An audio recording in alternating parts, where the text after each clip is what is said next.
that was started by Lainey Malamed and a few other people who were involved in Mariposa. And the idea was let's create a retreat for adults for a few days where we go off someplace and we hire a bunch of people to come and teach classes, and we'll have, you know, folk dancing and, you know, singing classes and guitar, and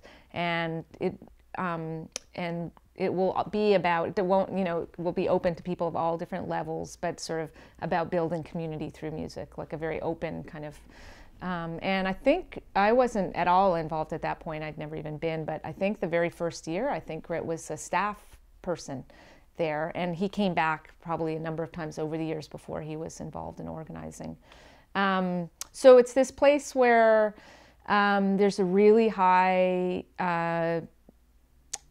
priority placed on making music for the joy of it, that it doesn't matter whether you're a professional musician or someone who's always sung in the shower and just wanted to sing, you know, with other people, but too afraid to do it. You know, it's a place where all of those people can be together and enjoy making music. So I think Grit really, in so many ways, he really embodies that spirit. I mean, he's always been supportive of other people's music, and he's extremely talented himself, but he also has a great appreciation for people, you know, at all levels of experience, you know, who are there, like trying something out for the first time. He's a great teacher, and he also he's MC all the time at the, you know, he's the person who gets up and kind of, you know, makes lots of announcements and keeps us laughing, and, you know, he keeps everything rolling, you know, he's just very, he does everything. What can you say?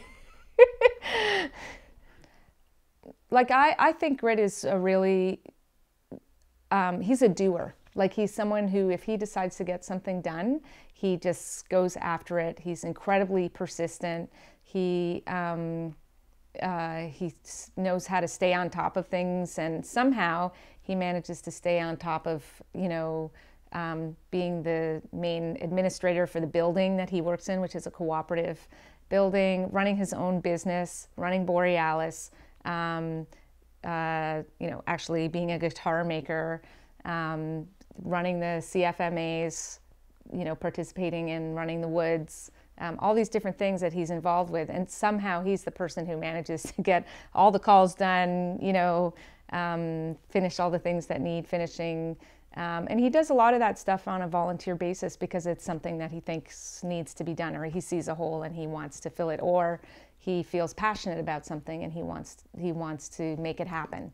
And I just think he's so unusual that way, like that he's given so much of his time on so many different levels to so many different types of things.